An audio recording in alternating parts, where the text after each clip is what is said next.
الرحمن الرحیم رب اشرح لی صدری ویسر لی امری واحلل عقدۃ من لسانی یفقہوا قولی رب یسر ولا تعسر وتمم بالخیر یا فتاح رب زدنی علما فہما۔ بسم اللہ الرحمن الرحیم۔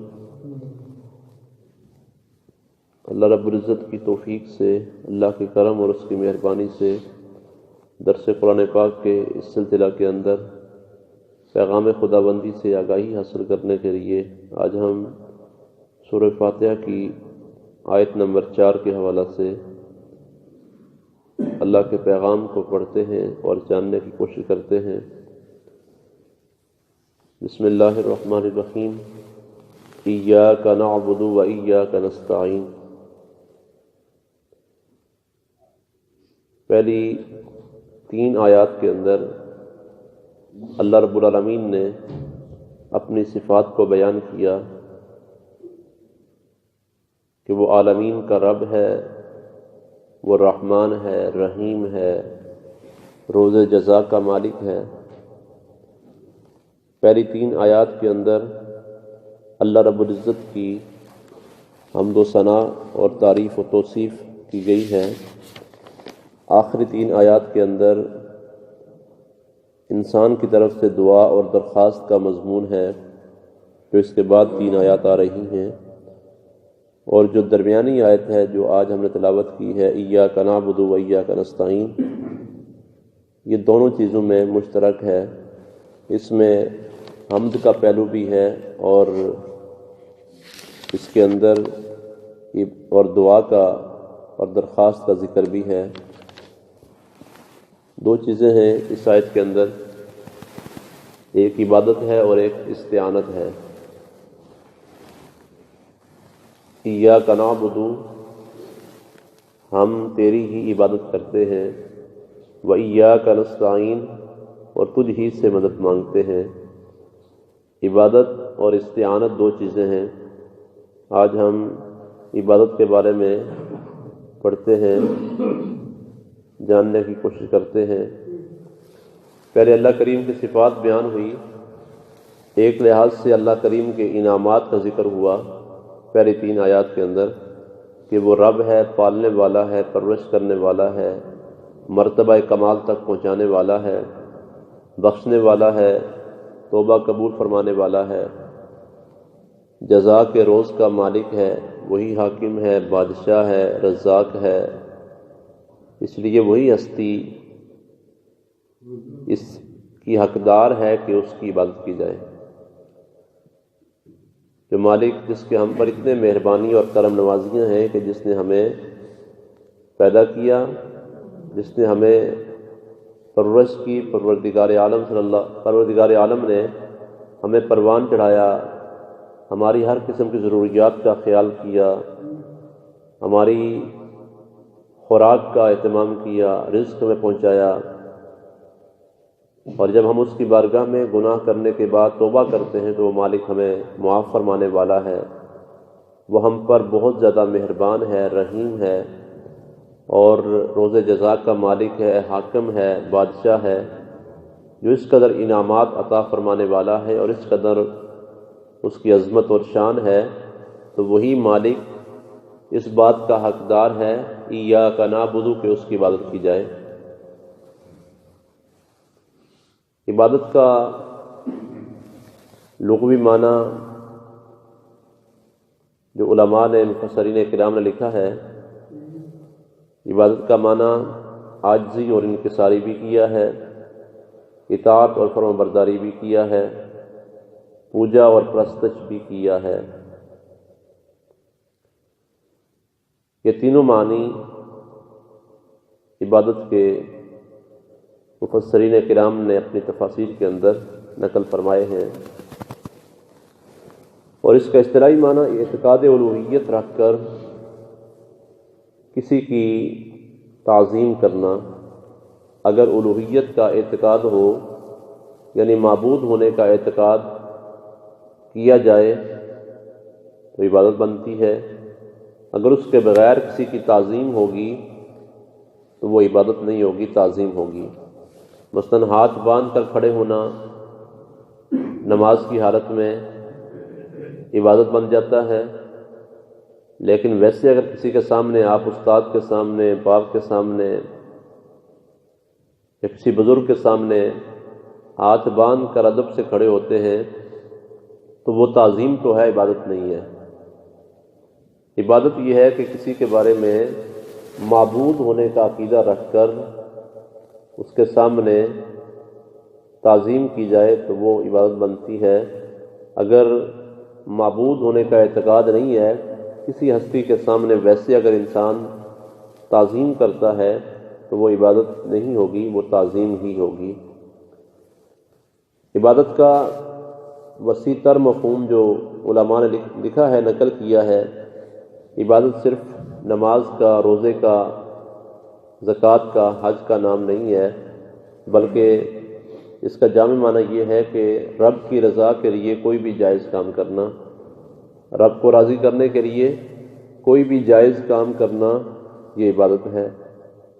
اور جب مزید اس کو علماء لکھتے ہیں اس کا جامع مفہوم لینا ہے تو اس کا معنی یہ بھی ہے کہ اللہ کے ہر حکم کے سامنے اپنی گردن کو جھکا دینے کا نام عبادت ہے۔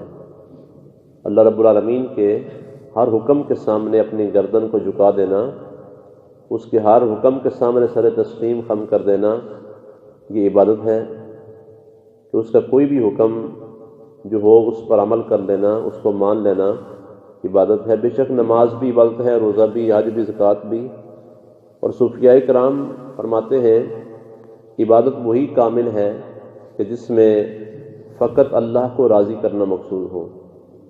عبادت وہی کامل ہے کہ جس میں فقط اللہ کو راضی کرنا مقصود ہو۔ اس لیے یہاں پر اللہ نے فرمایا ایاک نعبد، ہمیں اللہ کریم تعلیم دے رہا ہے، سکھا رہا ہے، اس انداز میں مجھ سے مانگو، اس انداز میں مجھے پکارو۔ ایاک نعبد، مالک ہم تجھی سے تیری ہی عبادت کرتے ہیں۔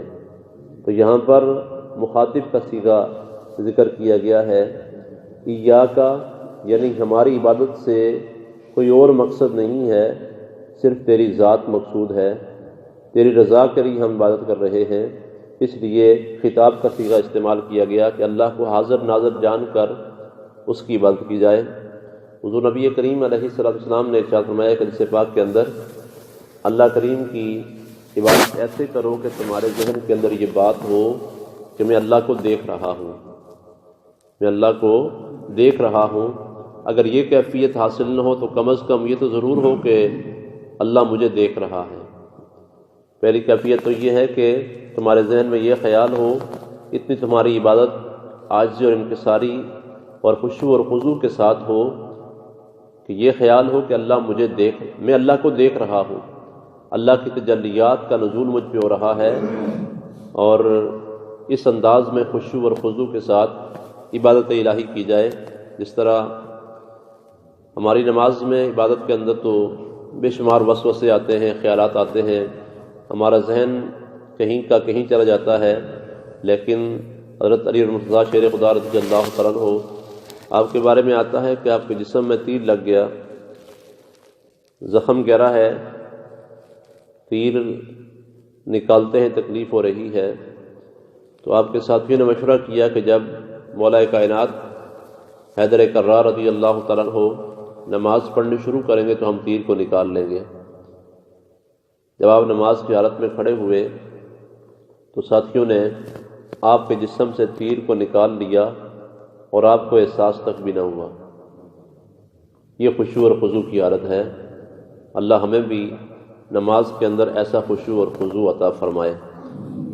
ہمارا دھیان ادھر ادھر ہوتا ہے، لیکن اللہ کے بندوں کا دھیان مکمل طور پر اللہ کی ذات کی طرف اور نماز کے اندر اس طرح استغراق اور عاجزی، انکساری اور خشوع اور خضوع ہوتا ہے کہ ان کا کسی اور طرف دھیان ہی نہیں ہوتا۔ تو اللہ کے نبی نے صلی اللہ علیہ وسلم نے فرمایا تمہاری یہ کیفیت ہو کہ اللہ تمہیں دیکھ رہا ہے، کم از کم یہ کیفیت تو ہونی چاہیے ہر ایک کی کہ اللہ مجھے دیکھ رہا ہے، میں اللہ کی عبادت کر رہا ہوں۔ تو عبادت کا معنی اللہ کی رضا کے لیے کوئی بھی جائز کام کرنا یا اس کے ہر حکم کے سامنے اپنی گردن کو جھکا دینا، یہ عبادت ہے۔ فرمایا ایاک نعبد، اللہ ہم تیری ہی عبادت کرتے ہیں، سب سے کامل درجہ مقام عبدیت ہے۔ حضور نبی کریم علیہ السلام کو بھی اللہ کریم نے عبد کہہ کے پکارا ہے، فرمایا سبحان الذی اسریٰ بعبدہ، پاک ہے وہ ذات جو اپنے بندے کو لے گئی، جس نے اپنے بندے کو سیر کرائی۔ تو اللہ کریم نے اپنے حبیب کے لیے بھی عبد کا لفظ استعمال کیا ہے، تو سب سے کامل درجہ اور مقام عبدیت کا ہے۔ ایاک نعبد، ہم تیری ہی عبادت کرتے ہیں۔ اب یہاں پر جمع کا صیغہ استعمال کیا گیا ہے، حالانکہ جو بندہ اللہ کی عبادت کرتا ہے وہ اکیلا کرتا ہے، اس کے لیے آبدو کا لفظ ہونا چاہیے کہ میں عبادت کرتا ہوں، لیکن یہاں پر نعبدو کا صیغہ ہے، ہم تیری ہی عبادت کرتے ہیں۔ علماء کرام مفسرین کرام لکھتے ہیں اس سے مراد یہ ہے کہ میری عبادت ناقص ہو سکتی ہے، اور اللہ کریم کی بارگاہ میں بندہ عرض کرتا ہے کہ مولا میری عبادت تو ناقص ہو سکتی ہے، لیکن عبادت کرنے والے تیرے بندے بھی ہیں، میں سب کے ساتھ اپنی عبادت کو تیری بارگاہ میں پیش کر رہا ہوں، ہو سکتا ہے کسی تیرے بندے کی بات تیری بارگاہ میں قبول ہو جائے اور اس کے صدقے سے میری بھی قبول ہو جائے۔ اور علماء نے یہاں پر لکھا ہے کہ اس سے مراد یہ بھی ہو سکتا ہے کہ جماعت کی نماز، جب انسان نماز پڑھتا ہے تنہا نماز پڑھے تو اس کا کوئی اور کیفیت ہوتی ہے، لیکن جب انسان جماعت کے ساتھ مل کر نماز پڑھتا ہے تو جماعت میں کسی کی نماز تو اللہ کی بارگاہ میں قبول ہوگی، اس لیے سب مل کر اللہ کی بارگاہ میں عرض کرتے ہیں کہ مولا میں اکیلا نہیں ہوں بلکہ سب کے ساتھ مل کر میں تیری عبادت کر رہا ہوں، اور تیری بارگاہ کے اندر اپنی عبادت کو، اپنی نمازوں کو، اپنے ذکر و اذکار کو تیری بارگاہ کے اندر پیش کر رہا ہوں، مالک کسی کے صدقے میری عبادت کو بھی قبول فرما لے۔ تو اس لیے بندہ سب کی عبادتوں کو